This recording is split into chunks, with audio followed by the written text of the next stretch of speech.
Hello students, आपका एक बार फिर स्वागत है आपके अपने यूट्यूब चैनल पर। जैसा कि हमने शुरुआत की है जीके की क्लास की, तो उसमें मैंने आपको दो क्लास में दो टॉपिक कराए हैं। एक दिन मैंने कराया था मोहम्मद बिन कासिम, अगले दिन हमने बात की थी मोहम्मद गजनवी की। तो उसी सीरीज में आज हम बात करेंगे मोहम्मद गोरी की। जैसे हमने बात किया कि पहला ही भारत में आने वाला पहला ही फर्स्ट और पहला सफल आने वाला व्यक्ति था मोहम्मद बिन कासिम। उसके बाद आता है मोहम्मद गजनवी और उसके बाद आते हैं मोहम्मद गोरी।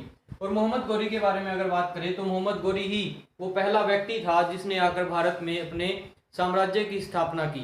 यानी कहने का मतलब अगर क्वेश्चन आता है कि वो कौन सा पहला शासक है जो भारत में आया, तो हम बात करेंगे मोहम्मद गोरी की। तो हम नाम लेंगे मोहम्मद गोरी का, क्योंकि इससे पहले जितने भी व्यक्ति आए वो सारे के सारे कोई शासक नहीं थे, बल्कि वो एक प्रकार से लूटपाट के नजरिए से भारत में आते थे। वो केवल और केवल धन को लूटने के लिए भारत में आते थे। उनका काम था यहाँ पे आके लूटपाट करना और वापस चले जाना। लेकिन ये पहला व्यक्ति हुआ जो भारत में आया था अपने साम्राज्य की स्थापना के लिए। तो ये क्वेश्चन पेपर में आया भी हुआ है कि वो कौन सा पहला शासक हुआ भारत में आने वाला। अगर हम बात करते हैं शासक की, तो पहला शासक होता है मोहम्मद बिन गोरी, क्योंकि यही वो व्यक्ति था जिसने भारत में आकर अपने साम्राज्य की स्थापना करने की कोशिश की। तो शुरू करते हैं मोहम्मद गोरी। तो मोहम्मद गोरी के अगर समय काल की हम बात करें तो मोहम्मद गोरी के टाइम पीरियड को हम पढ़ेंगे 1175 ईस्वी से लेकर और 1206 ईस्वी के बीच में। 1175 से 1206, क्योंकि 1175 में ही मोहम्मद गोरी भारत में पहला हमला करता है और 1206 में जाकर उसकी मृत्यु हो जाती है। तो ये वो काल है, ये वो दौर है मोहम्मद गोरी का। तो पहले हम बात कर लेते हैं कि मोहम्मद गोरी था कौन। तो मोहम्मद गोरी एक फॉरेनर था जो भारत से आया था। कहां से? तो अफगानिस्तान के अंदर एक स्थान है घोर प्रांत, जहां का ये मूल निवासी था। ओके जी, जहां का ये मूल निवासी था। तो मोहम्मद गोरी बिलोंग करता था संसवानी वंश, या फिर इसी वंश को गौर वंश के नाम से भी जाना जाता है। गौर वंश, संसवानी वंश बोल लीजिए या फिर गौर वंश बोल लीजिए। तो मोहम्मद बिन गोरी का जो वंश था उसे हम कहते हैं संसवानी वंश या फिर गौर वंश। अब बात करते हैं कि मोहम्मद गोरी था कौन एक्चुअल में। तो अगर बात करें, जैसे हमने बात की संसवानी वंश, तो इस संसवानी वंश का संस्थापक या इसका फाउंडर कौन था?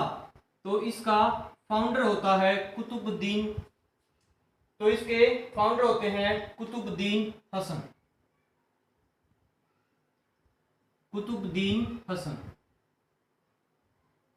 इसके फाउंडर थे कुतुबुद्दीन हसन। और इन्हीं कुतुबुद्दीन हसन का एक पुत्र हुआ करता था, जो इसी कुतुबुद्दीन हसन का उत्तराधिकारी भी होता है, जिसका नाम है इजुद्दीन हुसैन।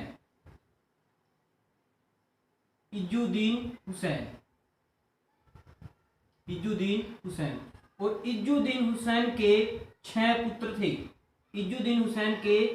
पुत्र थे। और जब इजुद्दीन हुसैन गद्दी से उतरता है तो उसे अपने मरने से पहले अपने साम्राज्य को 6 बराबर भागों में डिवाइड कर दिया था। यानी अपने 6 के 6 पुत्रों में बांट दिया था उसने अपने साम्राज्य को। और इन्हीं 6 पुत्रों में से उसका एक पुत्र हुआ करता था जिसका नाम था वहाउद्दीन शाह।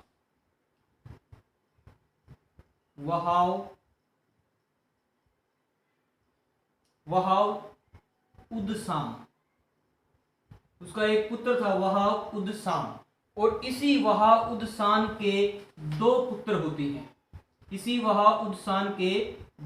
होते हैं, जिसमें से एक का नाम था गयासुद्दीन।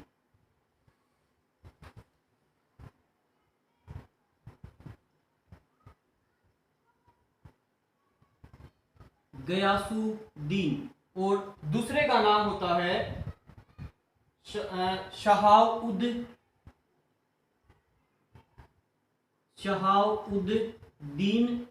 मोहम्मद गोरी।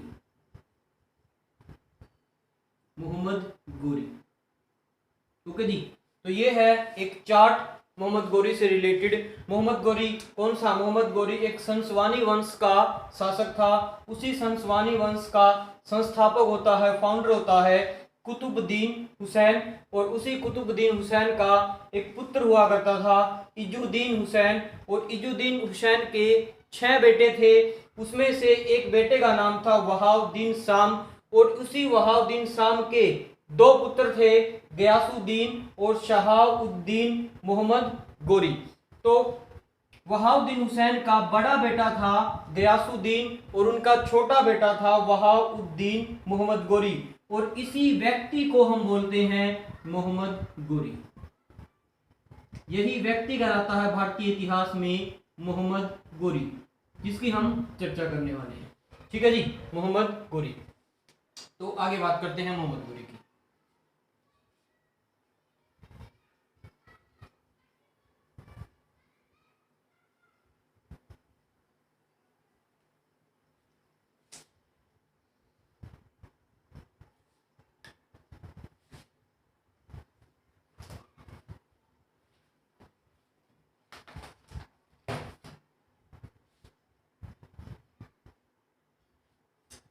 ओके जी, तो मोहम्मद गोरी का जन्म होता है 1149 ईस्वी में अफगानिस्तान के अंदर। अफगानिस्तान, जैसे मैंने आपको बताया, अफगानिस्तान के गोर प्रांत में इनका जन्म होता है मोहम्मद गोरी का। ओके, तो मोहम्मद गोरी का भारत में पहला आक्रमण कब हुआ? मोहम्मद गोरी ने सबसे पहले भारत में 1175 ईस्वी में हमला किया। तो मोहम्मद गोरी का 1175 में भारत पर पहला हमला होता है, पहला हमला या फिर फर्स्ट आक्रमण 1175 में होता है मोहम्मद गोरी का पहला हमला। तो कहां पर होता है? तो ये हमला होता है मुल्तान के अंदर। ये हमला होता है मुल्तान के अंदर। 1175 में मोहम्मद गोरी का भारत पर पहला हमला मुल्तान में होता है। इसके बाद अगर बात करें तो एक और आपसे पूछा जाता है कि मोहम्मद गोरी का 1178 ईस्वी में हमला कहां पर हुआ? तो 1178 ईस्वी में मोहम्मद गोरी ने गुजरात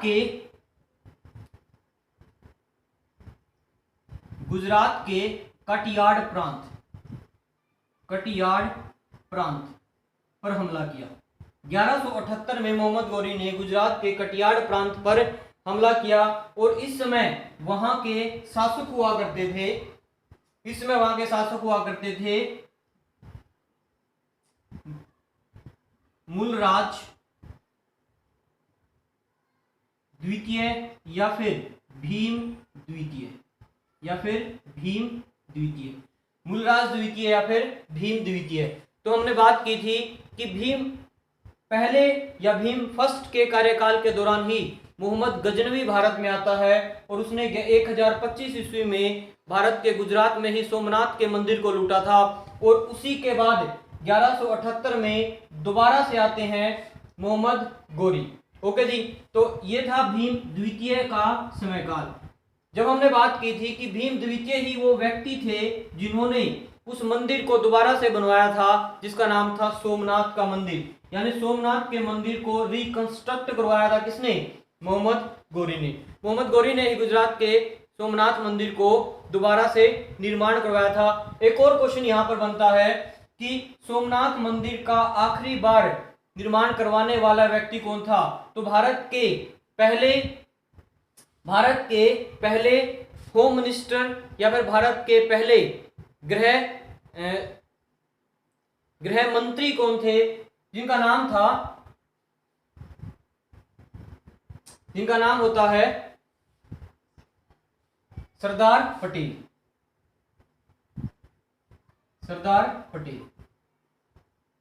वल्लभ भाई पटेल। तो सरदार पटेल ने ही आखिरी बार सोमनाथ के मंदिर का निर्माण करवाया था, या फिर उसको आखिरी बार रिकंस्ट्रक्ट करवाने वाले व्यक्ति कौन थे?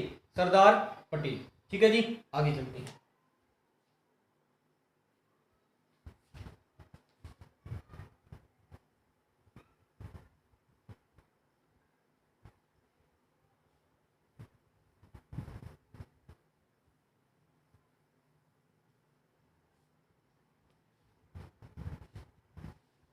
ओके जी, तो हमने बात की कि 1178 में मोहम्मद गोरी ने भारत पर हमला किया, गुजरात के कटियाड़ प्रांत पर, और इसी युद्ध में मोहम्मद गोरी की पराजय होती है, और यही थी मोहम्मद गोरी की पहली पराजय। आपसे क्वेश्चन पूछा जाएगा कि वो कौन सा युद्ध है जिसमें मोहम्मद गोरी पहली बार हारे थे। तो 1178 में जब वो गुजरात पर हमला करते हैं, उस समय के शासक थे भीम द्वितीय। इन्हीं भीम द्वितीय ने 1178 में गुजरात के अंदर माउंट आबू नामक स्थान पर मोहम्मद गोरी को हरा देते हैं, और यही होती है मोहम्मद गोरी की पहली पराजय। ओके जी,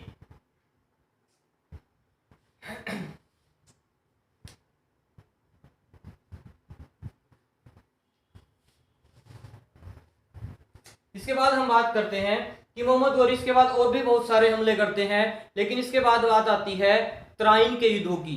तो हम जानते हैं कि तराइन का पहला युद्ध कब हुआ था? 1191 में। बहुत बार पूछा जाता है तराइन का युद्ध, तराइन का पहला युद्ध, तराइन का पहला युद्ध कब हुआ? 1191 में। किसके किसके बीच हुआ था? तो एक तरफ तो कौन थे? मोहम्मद गोरी, और दूसरी तरफ कौन थे? पृथ्वीराज चौहान, पृथ्वीराज चौहान, पृथ्वीराज चौहान। तो तराइन का पहला युद्ध होता है मोहम्मद गोरी और पृथ्वीराज चौहान के बीच में 1191 में। और तराइन के पहले युद्ध में भी किसकी हार होती है? तराइन के पहले युद्ध में भी हार जाते हैं मोहम्मद गोरी, और यहाँ पर विजय होती है पृथ्वीराज चौहान की। ऐसा कहा जाता है कि तराइन के पहले युद्ध में बहुत बुरी तरह से हारते हैं मोहम्मद गोरी। ओके जी, तो इस युद्ध के बाद उनको बहुत सदमा लगता है, और वो इस युद्ध के बाद अपनी दोबारा से तैयारी करते हैं और दोबारा से अपनी सेना एकत्रित करते हैं, और इसके केवल अगले ही साल, एक साल के बाद यानी 1192 में दोबारा से युद्ध लड़ा जाता है, जिसे हम बोलते हैं तराइन का दूसरा युद्ध। तराइन का दूसरा युद्ध, दूसरा युद्ध। ये दोनों ही तराइन के युद्ध हुए थे हरियाणा के ही करनाल में। ठीक है जी, तराइन का दूसरा युद्ध। ये था तराइन का पहला युद्ध, ये था तराइन का दूसरा युद्ध। कब हुआ? 1192 में। और ये युद्ध भी किन दो के बीच होगा? मोहम्मद गोरी और पृथ्वीराज चौहान। लेकिन तराइन के दूसरे युद्ध में मोहम्मद गोरी की हार होती है और जीत होती है। तराइन के दूसरे युद्ध में पृथ्वीराज चौहान की हार होती है और जीत जाते हैं मोहम्मद गोरी, यानी तराइन के दूसरे युद्ध में विजय होती है मोहम्मद गोरी की। ओके जी, और ऐसा कहा जाता है, यहाँ पर दो मत निकल के आते हैं। कुछ इतिहासकार ये मानते हैं कि इस युद्ध के बाद मोहम्मद गोरी ने पृथ्वीराज चौहान की हत्या कर दी थी, लेकिन ज्यादातर इतिहासकार ये मानते हैं कि मोहम्मद गोरी ने पृथ्वीराज चौहान को बंदी बना लिया था और उनको गिरफ्तार करके अपने साथ ले गए थे। ठीक है जी, तो यहाँ पर तो ये दो बातें निकली। एक सिंपल सी बात है, एक बात तो क्लियर होती है कि पहले युद्ध में विजय होती है मोहम्मद गोरी की, और पहले युद्ध में विजय होती है पृथ्वीराज चौहान की, और दूसरे युद्ध में विजय होती है मोहम्मद गोरी की। तो ये थे तराइन के दो युद्ध, 1191 में और 1192 में।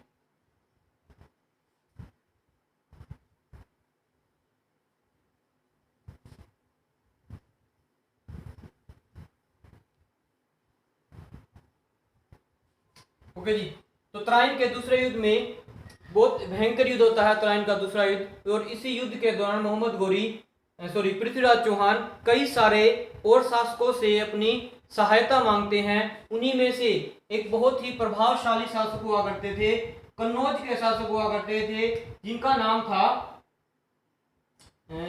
था राजा जयचंद। राजा जयचंद, इन्होंने पृथ्वीराज चौहान की सहायता करने से मना कर दिया था, क्योंकि राजा जयचंद की पुत्री थी जिसका नाम था संयोजिता। और इसी संयोजिता ने, और यही संयोजिता पृथ्वीराज चौहान से प्यार किया करती थी, और इसने भागकर शादी कर ली थी पृथ्वीराज चौहान से, और इसी बात से खफा थे राजा जयचंद।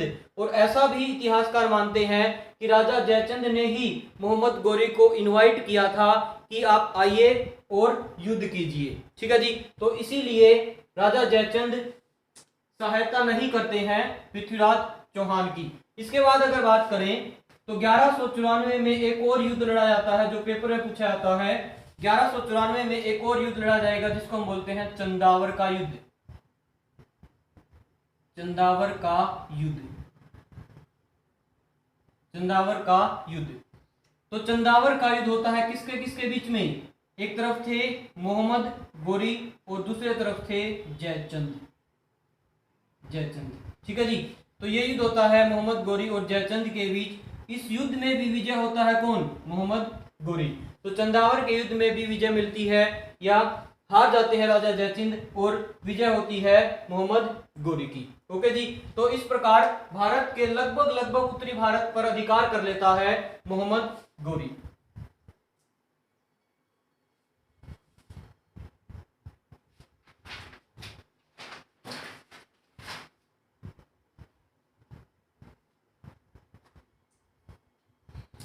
यहाँ पर 1194 में चंदावर के युद्ध में मोहम्मद गोरी की विजय होती है और मोहम्मद गोरी पृथ्वीराज चौहान की यहाँ पर हत्या कर देते हैं।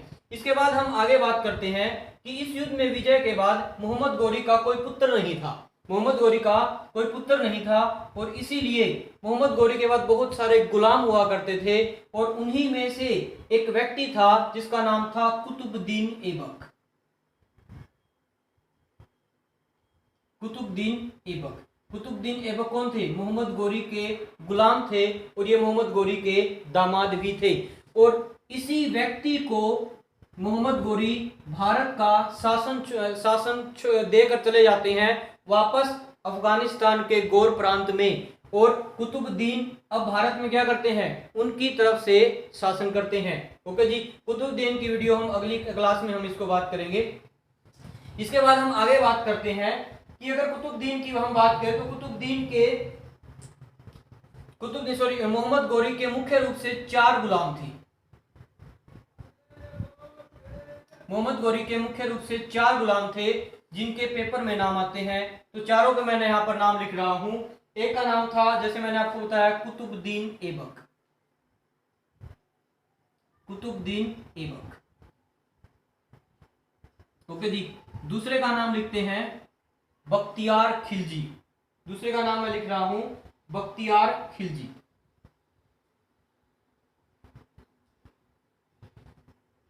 बख्तियार खिलजी। बख्तियार खिलजी। और तीसरे का नाम यहां पर लिख रहे हैं यलदोज। यलदोज। और चौथे का नाम बात करते हैं। चौथा व्यक्ति था कुबाचा। तो ये वो 4 मुख्य या प्रमुख गुलाम हुआ करते थे मोहम्मद गोरी के, कुतुबुद्दीन ऐबक, बख्तियार खिलजी, यलदोज और कुबतिया। तो इनमें वो अपने शासन को बांट देते हैं, लेकिन मुख्य रूप से जो बागडोर मिलती है वो मिलती है कुतुबुद्दीन ऐबक को।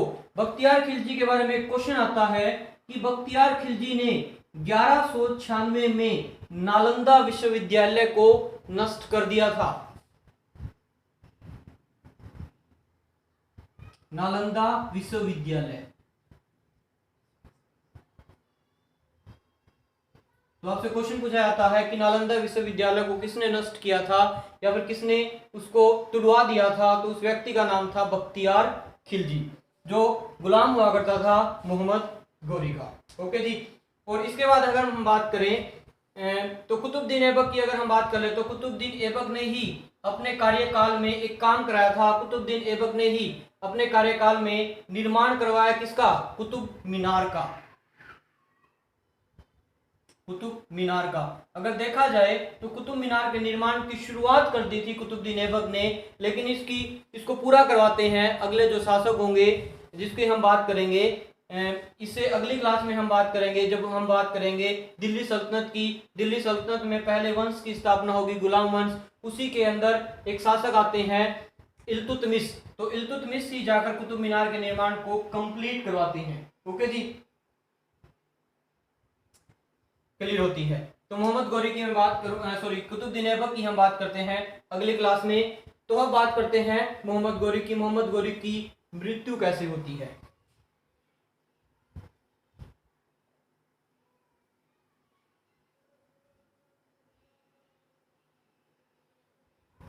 ओके जी, हम बात कर रहे थे मोहम्मद गौरी की।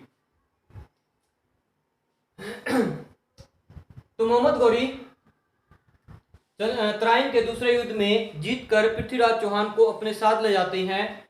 ये बात है लगभग 1203 की। ये बात है लगभग 1203 की।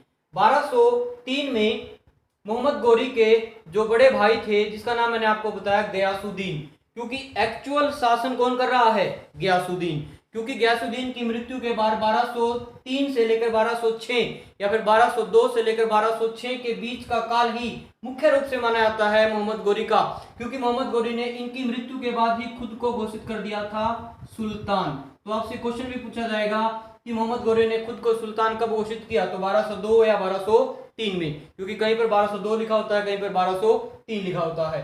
तो मोहम्मद गौरी ने खुद को सुल्तान घोषित कर दिया था अपने ही बड़े भाई की हत्या के बाद। तो 1203 में एक बार अफगानिस्तान के गौर प्रांत में एक आयोजन हुआ, किसका, एक प्रतियोगिता हो रही थी, और उसी समय मोहम्मद गौरी या फिर गयासुद्दीन की कैद में थे पृथ्वीराज चौहान।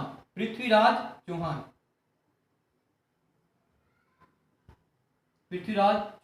और जब पृथ्वीराज चौहान को ये गिरफ्तार कर लेते हैं, तो पृथ्वीराज चौहान का जो बेटा था वो अधीनता स्वीकार कर लेता है मोहम्मद गौरी की, यानी पृथ्वीराज चौहान का बेटा शासन किया करता था पृथ्वीराज चौहान मोहम्मद गौरी के अधीन। तो वहीं पर पृथ्वीराज चौहान के एक दरबारी हुआ करते थे, और इनकी मृत्यु के बाद वो दरबारी हो जाते हैं इनके पुत्र के, जिनका नाम है चंद्रबरदाई। चंद्रबरदाई, और इसी चंद्रबरदाई ने एक पुस्तक लिखी थी जिसका नाम क्या है, पृथ्वीराज रासू। पृथ्वीराज रासू।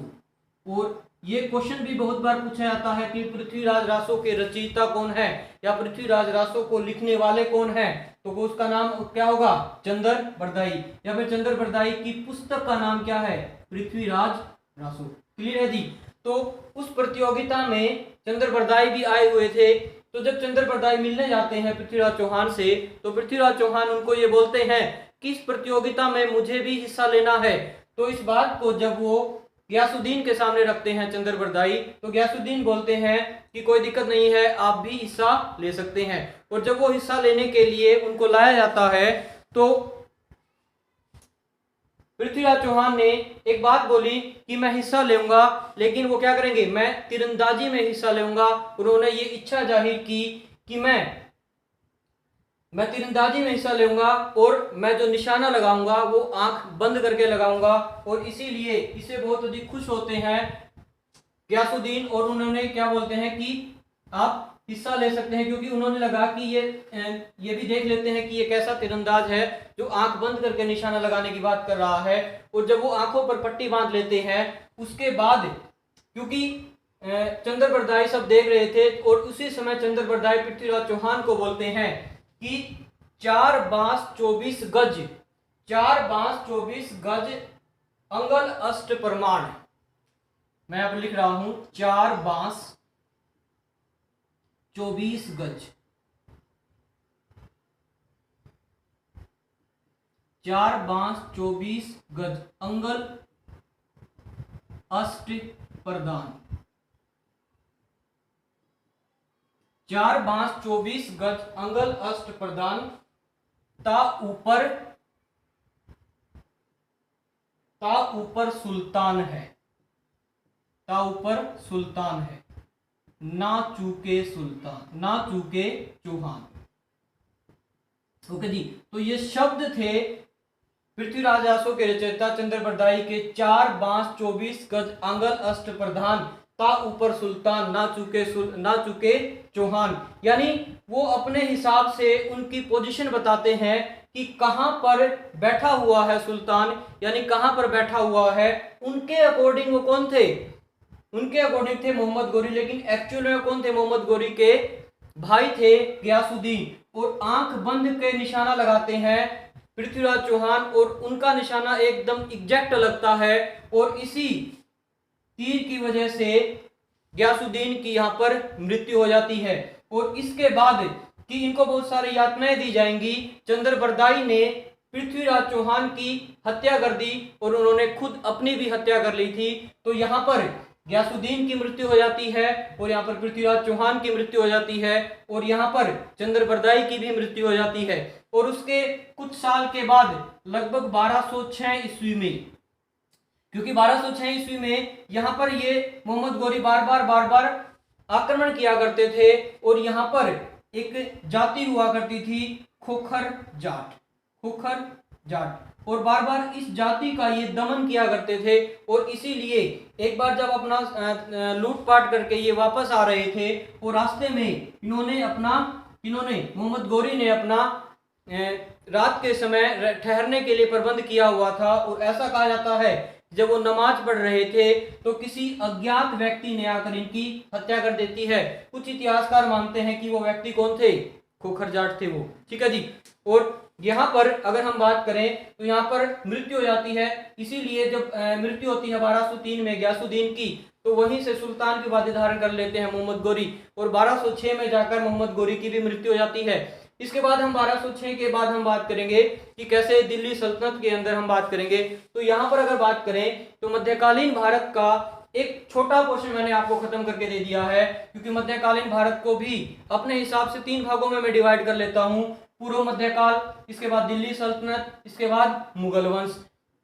पूर्व मध्यकाल यानी दिल्ली सल्तनत से पहले के समय काल को हम मान लेते हैं पूर्व मध्यकाल, यानी आप लगा लीजिए कि 712 से लेकर और ये 1206 ईस्वी तक के बीच का समय काल को ही पूर्व मध्यकाल बोलते हैं। इसके बाद 1206 से लेकर और 1526 तक होता है दिल्ली सल्तनत और 1526 में जब बाबर आता है और उसके बाद 1707 तक हम बात करते हैं मुगल वंश की। तो यहाँ पर मध्यकालीन भारत का एक पोर्शन समाप्त होता है, एक बहुत छोटा सा पार्ट यहाँ पर समाप्त होता है।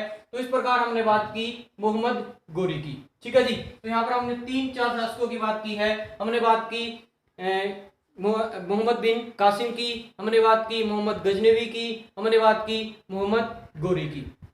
ओके। और ऐसा भी कहा जाता है कि कहा गया जाता है, तो एक्चुअल की बात है कि जब यहाँ पर गयासुद्दीन की हत्या कर देते हैं पृथ्वीराज चौहान, तो वहीं पर यानी कहां पर, अफगानिस्तान में एक ही स्थान पर 2 कब्र बनी हुई है। कहते हैं एक कब्र किसकी है, मोहम्मद गोरी की, और दूसरी कब्र किसकी है, पृथ्वीराज चौहान की।